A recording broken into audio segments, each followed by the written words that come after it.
प्यारे विद्यार्थियों, आप सभी को मेरा नमस्कार। मैं डॉक्टर नेमीचंद कुमावत, सहायक आचार्य हिंदी विषय, राजकीय महाविद्यालय की आपके इस BA पार्ट थर्ड विषय हिंदी साहित्य के द्वितीय प्रश्न पत्र की आज की इस ऑनलाइन कक्षा में मैं आप सभी का हार्दिक स्वागत करता हूं। प्यारे विद्यार्थियों, आपके हिंदी साहित्य की द्वितीय प्रश्न पत्र के पाठ्यक्रम में एक कहानी संचयन शीर्षक से एक पाठ्य पुस्तक लगी हुई है जिसके संपादक हेतु भारद्वाज जी हैं। और इस कहानी संकलन में कुल 9 कहानियाँ संकलित हैं। पिछली जो ऑनलाइन कक्षाएं हुई थी जिसमें हमने आरंभिक 7 कहानियों का विस्तार से अध्ययन कर लिया था। पहली कहानी के रूप में हमने उसने कहा था कहानी का अध्ययन किया। उसके बाद पुरस्कार कहानी को पढ़ा। पूस की एक रात कहानी प्रेमचंद जी की, पुरस्कार कहानी जयशंकर प्रसाद जी की, उसने कहा था कहानी चंद्रधर शर्मा गुलेरी जी की कहानी। फिर हमने ताई कहानी को पढ़ा, विश्वम्भरनाथ शर्मा कौशिक जी की कहानी। और ताई कहानी के बाद में हमने नशा कहानी का अध्ययन किया और जगार कहानी का अध्ययन किया। और हाल ही की पिछली 1-2 ऑनलाइन कक्षाओं से हम पढ़ते आ रहे हैं आपकी इस पाठ्य पुस्तक की 8वीं कहानी मेरा घर कहाँ, नासिरा शर्मा जी की कहानी को। और पिछली ऑनलाइन कक्षा में हम यहाँ तक पढ़ चुके थे। उसी क्रम को जारी रखते हुए आज हम आपकी पाठ्य पुस्तक की पृष्ठ संख्या 83 से इसको आप पुनः आरंभ कर रहे हैं और आज की ऑनलाइन कक्षा में ये कहानी पूर्ण हो जाएगी। तो हम शुरू करते हैं। पीली कोठी में सोना जो इस कहानी की नायिका है, जिसके अभावग्रस्त जीवन, निम्न वर्गीय ये हैं और इसके ऊपर हो रहे अन्याय और अत्याचार और इसका कोई निश्चित कोई ठौर ठिकाना नहीं है, उसी को केंद्रित करके लेखिका ने ये कहानी रची है। तो देखिए, पीली कोठी में सोना को झाड़ू पोछे की नौकरी मिल जाती है। उससे पहले उसने इस्त्री करना चाहा तो कपड़ा जला डाला। जिंदगी में अपना खानदानी पेशा कभी किया हो तो जानती, उसने कभी किया नहीं। वह तो बस कपड़ा जमा करने का काम करती थी जो रमजान को पसंद नहीं था। वह कोठी वालों को जानता था, साहब लोगों से शाही आदतों के उनके नौकर और ड्राइवर होते हैं, तो भी वह सोना को रोक नहीं सकता था। आखिर उसकी घरवाली के लौटने में 2 दिन और बाकी थे। इस बीच सोना ने मालकिन को खुश कर गैराज में सोने की इजाज़त ले ली थी। और ये जानकर रमजान ने काफ़ी राहत की सांस भरी। सोना अब पूरे 18 साल की हो रही थी। इस बीच उसने 6-7 ठिकाने बदले थे।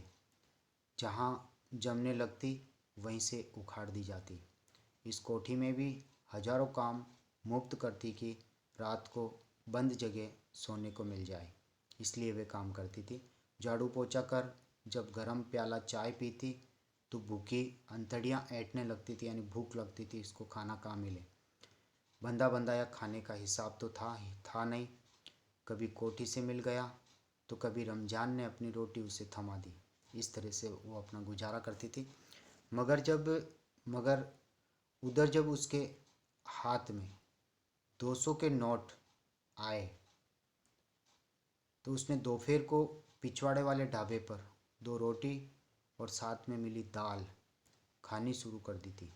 कपड़ा, चप्पल, शॉल मेम साहब की उतरन में मिल जाती थी। चादर भी बिछाने को उन्हीं ने दे दी थी और ज़िंदगी में एक तरह से ठहराव सा आ गया था।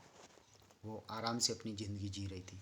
एक रात जब सोना गहरी नींद में सो रही थी तो उसे सपने में लगा कि उसकी माँ उसे सीने से लिपटा करके प्यार कर रही है।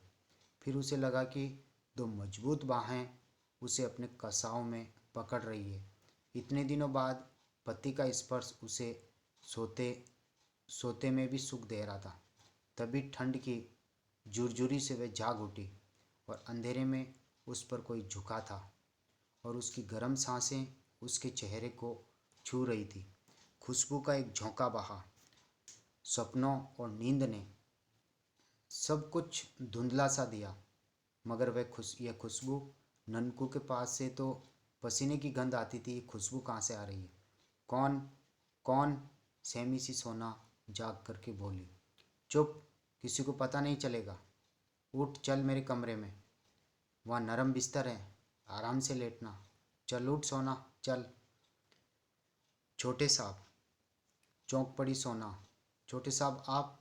सोना चौंक पड़ती है। पीठ सहलाते हाथों को उसने झटका और उछलकर खड़ी हो गई। मर्दाने हाथों की जकड़न बढ़ी तो उसने बाजुओं पर अपने नुकीले दांत गाड़ दिए। दर्द की शिद्दत से गिरफ्त ढीली पड़ी, मगर उसी के साथ एक जोरदार चांदा सोना के गाल पर पड़ा। चांटा गाल पर झड़ दिया छोटे साहब ने। उसकी आंखों के सामने तारे टूटे। इन्हें बेहोशी की हालत में आ गई, चक्कर आने लगे। वह लड़खड़ाकर दीवार से टकराई। तभी उसे महसूस हुआ कि हाथों की वहशत फिर सांप बन उसे जकड़न में ले रही है, यानी पुनः वह जकड़ने वाला है। कुछ देर वे सांस रोके बेजान सी खड़ी रही और उसे बेहोश जानकर छोटे साहब ने उसे ज़मीन पर लिटाया और तभी उसने पूरी ताकत से लात सीने पर मारी और कार और साइकिल के औजारों के बीच से कुछ उठाया और भरपूर हाथ से छोटे साहब के सर पर दे मारा। यानी उसने एक तरह से प्रतिक्रिया व्यक्त की और अपना बचाव करने की पूरी कोशिश की। गुलाबी ठंड में सड़क के किनारे बैठी सोना जाड़े से कांप रही थी। उसने अपने कपड़ों की गठरी और चादर याद आ रही थी। उसने बहते आंसुओं को पोंछा और थका बदन घसीटा। पोपटने से पहले उसे ये इलाका छोड़ना पड़ेगा। पता नहीं छोटे साहब का सर फटा या नहीं फटा। पुलिस में रपट लिखवाई गई तो वह बच नहीं पाएगी। कहाँ जाएं? सड़क के किनारे चलते चलते उसके बदन में गर्मी आई। पैर में कुछ चुभने से उसे रुकना पड़ा। कांटा निकालते हुए उसे अपने बाप की झुग्गी का ख्याल आया, झुग्गी झोपड़ी का ख्याल आया। बाप की याद से वे वहीं बैठे बैठे फपक पड़ी। न वह मरता न उन सब की गत लगती। वह बस्ती बदली बदली नहीं थी। बिना पानी की गंदगी से बज बजाती हुई उसकी झुग्गी का कहीं कोई पता नहीं था, कोई ठौर ठिकाना नहीं था। आबादी बढ़ने से झोंपड़ियों की तादाद बढ़ गई थी। आधे से ज़्यादा लोग नए थे, पुराने अपना कब्जा बेच के कहीं चले गए थे। वहाँ से जब निराश लौटने लगी तो उसे ध्यान आया कि रघु दादा से मिलती जाऊँ, शायद कोई काम बन जाए। रघु ने उसे ठहरने की एक जगह दे दी थी। दिगंबर के रिश्ते से उसे थोड़ा बहुत नकद भी दिया ताकि अपनी ज़िंदगी बसा सके। कोठियों से उसका अनुभव कड़वा था, मगर काम मांगने कहाँ जाती। हार कर वहीं पहुँची और काम कर अपने ठिकाने लौट आती। 15-20 दिनों में वह पुरानी कड़वाहट भूलकर फिर से अपने को खुश रखने लगी और उसने तय कर लिया कि बाकी ज़िंदगी वह इसी बस्ती में गुजार देगी, रघु के पास।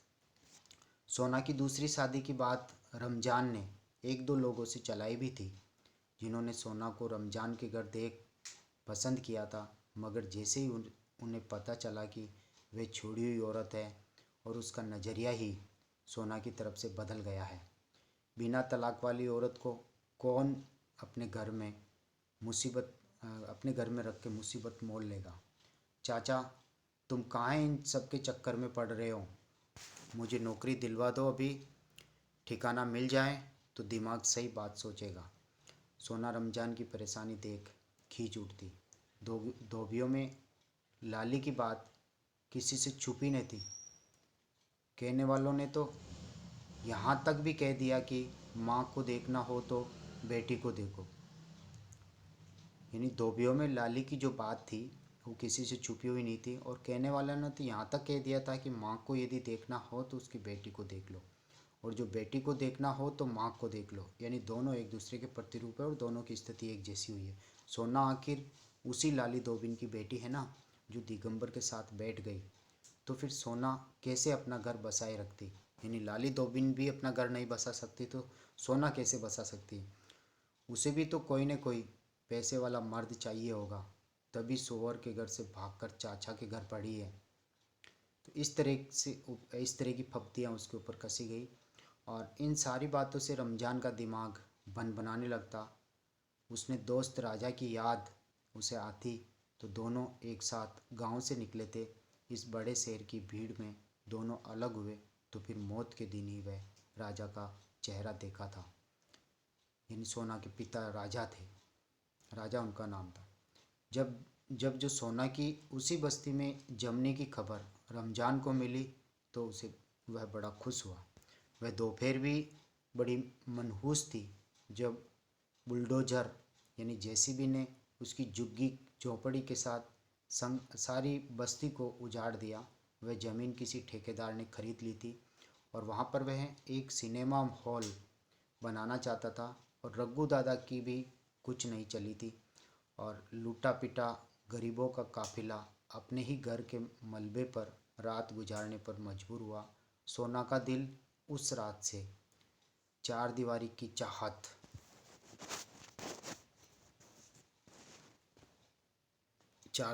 चाहत से मुक्त हो गया। यानी अब उसे घर बसाना नहीं है और घर बसाने की उसकी कोई अब इच्छा नहीं है। उसके अंदर एक नफरत का उबाल हर दीवार को गिरा गया। यानी हर घर बसाने से उसे अब नफरत होने लगी। उसने मिट्टी के ढेर पर बैठे बैठे सामने कतार में खड़े पक्के ऊंचे मकानों कोठियों को भी देखा। फिर वहीं ढेर पर वह लेट गई। ऊपर आसमान पर तारे चिटक रहे थे और उन्हें देख सोना का दिल हल्का हुआ और अंदर से एक हंसी फूटी। उसकी चौकन्नी आंखें पहले से ज़्यादा चमकदार हो उठी। इस बस्ती के मलबे के ढेर के सामने सोना ने चलता फिरता एक ढाबा खोल दिया। यानी कहने का तात्पर्य अब घर बसाने की उसकी हिम्मत नहीं रही, उसकी इच्छा नहीं रही। घर बसाने से हर जगह वह घर बसा करके निवास करना चाहते थे लेकिन हर जगह उसे अन्याय और अत्याचार मिला क्योंकि आज निम्न वर्गीय इन औरतों पर मनमाने अत्याचार हो रहे हैं। उसको इस कहानी में उकेरा गया है। तो अब अंततः वह एक बस्ती के मलबे के ढेर के सामने ही सोना ने एक चलता फिरता ढाबा खोल लिया।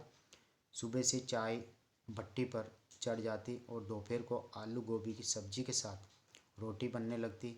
मजदूरों को खिला करके जब वह परात में बचे आटे की दो लोई को अपने लिए बेलती तो सुख का एक असीमित सागर सीने में मचलता। यानी आत्मिक संतुष्टि उसे होने लगी।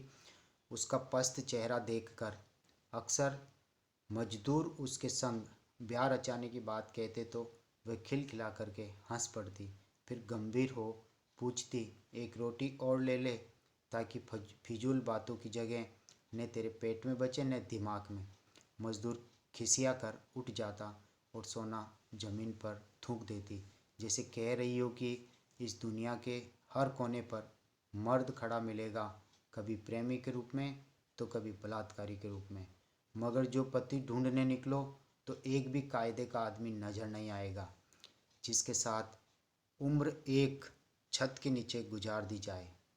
मैं तो यूं ही भली, न कोई मेरा ठौर ठिकाना न मैं किसी घर की मालकिन, दुनिया की आबादी हूँ और हालात की शहजादी हूँ। इन मर्दों को अब कौन समझाए। यानी सोना अंततः विवाह नहीं करना चाहती है। तो प्यारे विद्यार्थियों, यह कहानी आज समाप्त होती हैं और इस कहानी में मध्यम वर्गीय औरतों पर कितने अत्याचार हो रहे हैं। ग्रामीण इलाकों में जो निम्न वर्गीय जो स्त्रियां हैं, जो विधवाएं हैं और जिन्हें कोई सहारा नहीं मिलता, वो जो अनाथ हो जाती है और एक तरह से उसके ऊपर एक तरह से जो पैसे वाले लोग हैं वो मनमाने अत्याचार करते हैं, उनका शोषण होता है, उनका बलात्कार होता है। और जो निम्न वर्गीय जो स्त्रियां होती है वो एक जगह रह कर के अपना घर बसाना चाहती है, उसी में वो संतुष्ट होना चाहती है, लेकिन बार बार उनका शोषण होता है, उनका बलात्कार होता है, उनके ऊपर बार बार अत्याचार होते हैं। तो नासिरा शर्मा जी ने यहाँ लाली धोबिन, लूली फ़कीरन और ननकू की जो फूफी है, विधवा फूफी, विधवा ताई और विधवा माँ, और इस सोना के माध्यम से एक तरह से मध्यम वर्ग की स्त्रियों पर जो अभावग्रस्त जीवन जीती है जिनके ऊपर बार बार हो रहे मनमाने अत्याचारों की मार्मिक कहानी इस कहानी में उन्होंने प्रस्तुत की हैं। तो इस कहानी की मूल संवेदना उभर के आती हैं। तो प्यारे विद्यार्थियों, अगली जो अंतिम जो ऑनलाइन कक्षा अंतिम जो कहानी आपकी शेष बची है इस कहानी संचयन की, वह है खोई हुई दिशाएं, कमलेश्वर जी की। उसको हम अगली ऑनलाइन कक्षा में पढ़ेंगे। आप सभी से आग्रह है कि आप महाविद्यालय के इस YouTube चैनल को सब्सक्राइब जरूर करें, क्योंकि सब्सक्राइब करने पर ही आपकी महाविद्यालय में ऑनलाइन उपस्थिति सुनिश्चित हो सकेगी। साथ ही इन वीडियोज को आप लाइक ज़रूर करें। आप सभी को बहुत बहुत धन्यवाद। जय हिंद, जय भारत। Thank you.